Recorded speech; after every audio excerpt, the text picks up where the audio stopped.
செய்திகள்.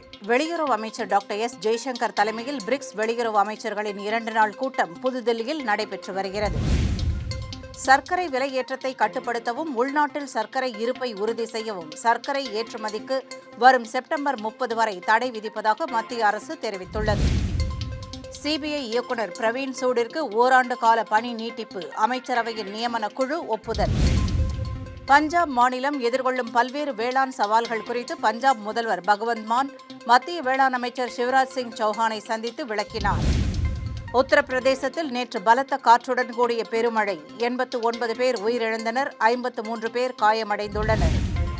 ஆன்லைன் மருந்து விற்பனைக்கு தடை விதிக்க கோரி வரும் மே 20ஆம் தேதி நாடு முழுவதும் வேலை நிறுத்தம், 12 லட்சம் மருந்தகங்கள் முடிவு செய்துள்ளதாக தகவல். டொனால்ட் ட்ரம்ப், ஜி ஜின்பிங் இருதரப்பு பேச்சுக்கள் பெய்ஜிங்கில் நடைபெற்றது. விரிவான செய்திகள். வெளியுறவு அமைச்சர் டாக்டர் எஸ். ஜெய்சங்கர் தலைமையில் பிரிக்ஸ் வெளியுறவு அமைச்சர்களின் 2 நாள் கூட்டம் புதுதில்லியில் நடைபெற்று வருகிறது. உறுப்பு நாடுகளின் வெளியுறவு அமைச்சர்கள் மற்றும் தூதுக்குழு தலைவர்கள் பங்கேற்றுள்ள இந்த ஆண்டுக்கான இக்கூட்டம் மீள்திறன், புதுமை, ஒத்துழைப்பு மற்றும் நிலைத்தன்மைக்கான கட்டமைப்பு என்ற கருப்பொருளில் அமைந்துள்ளது. இந்த நிகழ்ச்சியில் உரையாற்றிய வெளியுறவு அமைச்சர் டாக்டர் எஸ். ஜெய்சங்கர், அமைதியும் பாதுகாப்பும் உலக ஒழுங்கிற்கு மையமாக திகழ்கின்றன என்று கூறினார். சமீபத்திய மோதல்கள், உரையாடல்கள் மற்றும் ராஜதந்திரத்தின் முக்கியத்துவத்தை மட்டுமே அடிக்கோடிட்டு காட்டுகின்றன என்று அவர் கூறினார். இந்த சிக்கலான மற்றும் நிச்சயமற்ற உலகில் சமத்துவம் மற்றும் பொதுவான கொள்கைகளை நிலைநிறுத்தும் அதே வேளையில் விவாதங்கள் நிலையான வளர்ச்சியை முன்னெடுத்துச் செல்ல வேண்டும் என்று வலியுறுத்தினார். பயங்கரவாதத்திற்கு எதிரான ஒத்துழைப்பை வலுப்படுத்துவதில் ஆழ்ந்த பொதுவான ஆர்வம் இருப்பதாகவும் டாக்டர் ஜெய்சங்கர் கூறினார். பிரிக்ஸ் கட்டமைப்பிற்குள் ஒத்துழைப்பை வலுப்படுத்துவதில் பங்கேற்ற நாடுகள் தொடர்ந்து அர்ப்பணிப்புடன் இருப்பதற்கும் டாக்டர் ஜெய்சங்கர் நன்றி தெரிவித்தார். அமெரிக்கா ஈரான் போர் காரணமாக வளைகுடா நாடுகளிலிருந்து இந்தியாவுக்கு வரும் உரங்கள் தடைப்பட்டுள்ள நிலையில் நாட்டின் வேளாண் துறை பாதிக்கப்படும் அபாயம் ஏற்பட்டுள்ளது.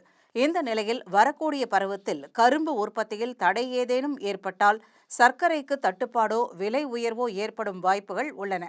இதனை கருத்தில் கொண்டு இந்தியாவில் இருந்து ஏற்றுமதி செய்யப்படும் சர்க்கரைக்கு மத்திய அரசு தடை விதித்துள்ளது.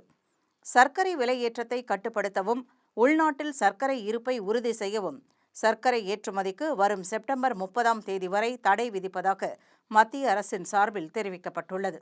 இருப்பினும் அமெரிக்கா மற்றும் ஐரோப்பிய ஒன்றியத்திற்கு இந்த தடை அறிவிப்பு பொருந்தாது என்று கூறியுள்ளது. மத்திய புலனாய்வு அமைப்பான சிபிஐ இயக்குநர் பிரவீன் சூடிற்கு அரசு ஓராண்டு கால பணி நீட்டிப்பு வழங்கியுள்ளது. பணியாளர் மற்றும் பயிற்சித்துறை வெளியிட்ட அதிகாரப்பூர்வ உத்தரவின்படி இந்த மாதம் 24ஆம் தேதிக்கு பிறகு திரு பிரவீன் சூடை புலனாய்வு அமைப்பின் இயக்குநராக நீட்டிப்பதற்கு அமைச்சரவையின் நியமன குழு ஒப்புதல் அளித்துள்ளது. பஞ்சாப் முதல்வர் பகவந்த் மான் நேற்று புதுதில்லியில் மத்திய வேளாண் அமைச்சர் சிவராஜ் சிங் சௌஹானை சந்தித்து மாநிலம் எதிர்கொள்ளும் பல்வேறு வேளாண் சவால்கள் குறித்து விளக்கியதோடு மதிப்பு கூட்டப்பட்ட பயிர் சாகுபடியின் முக்கியத்துவத்தையும் வலியுறுத்தினார். பருத்தி இயக்கம், பருப்பு இயக்கம், எண்ணெய் வித்துக்கள் இயக்கம் அல்லது தோட்டக்கலை என எதுவாக இருந்தாலும் மத்திய அரசும் பஞ்சாபும் இணைந்து செயல்படும் என அமைச்சர் உறுதியளித்தார். கலப்பின நெல் விதைகள் பிரச்சினையை ஆராயவும், மாநிலத்தில் கொள்முதல் நடவடிக்கைகள் சீராக நடைபெறுவதை உறுதி செய்யவும் ஒரு சிறப்பு குழு அமைக்கப்படும் என்றும் அவர் தெரிவித்தார்.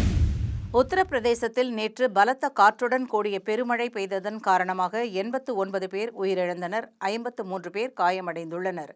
மின் கம்பங்கள் சரிந்து விழுந்தது, மரங்கள் முறிந்து விழுந்து வீடுகள் சேதமடைந்தது போன்ற காரணங்களால் உயிரிழப்புகள் ஏற்பட்டதாக உத்தரப்பிரதேச அரசு தெரிவித்துள்ளது.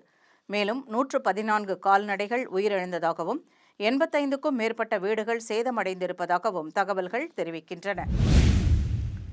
ஆன்லைன் மருந்து விற்பனைக்கு தடை விதிக்க கோரி வரும் மே 20ஆம் தேதி நாடு முழுவதும் வேலை நிறுத்தத்தில் ஈடுபட சுமார் 12 லட்சம் மருந்தகங்கள் முடிவு செய்துள்ளதாக தகவல் வெளியாகியுள்ளது. முறைப்படுத்தப்படாத ஆன்லைன் மருந்து விற்பனையால் நோயாளிகளின் பாதுகாப்புக்கு பெரும் அச்சுறுத்தல் ஏற்பட்டுள்ளதுடன் முறையான சரிபார்ப்பு இன்றி மருந்துகள் விநியோகிக்கப்படுவதால் ஒரே மருந்து சீட்டை பல முறை பயன்படுத்தும் நிலையும் ஆன்டிபயோட்டிக், போதை தரக்கூடிய மருந்துகள் தடையின்றி கிடைப்பதற்கு வழிவகுக்கிறது. செயற்கை நுண்ணறிவு மூலம் உருவாக்கப்பட்ட போலி மருந்து சீட்டுகளை பயன்படுத்தி மருந்துகள் விற்பனை செய்யப்படுவதால் இதனை சரி செய்யும் பொருட்டு இந்த வேலை நிறுத்தம் அறிவிக்கப்பட்டுள்ளது. அமெரிக்க அதிபர் டொனால்ட் ட்ரம்ப், சீன அதிபர் ஜி ஜின்பிங் இடையிலான பேச்சுக்கள் இன்று காலை பெய்ஜிங்கில் நடைபெற்றது. இதில் இருதரப்பு உறவுகளை வலுப்படுத்துவது குறித்தும் பல்வேறு சர்வதேச விவகாரங்கள் குறித்தும் இரு தலைவர்களும் பேச்சுக்கள் நடத்தினர்.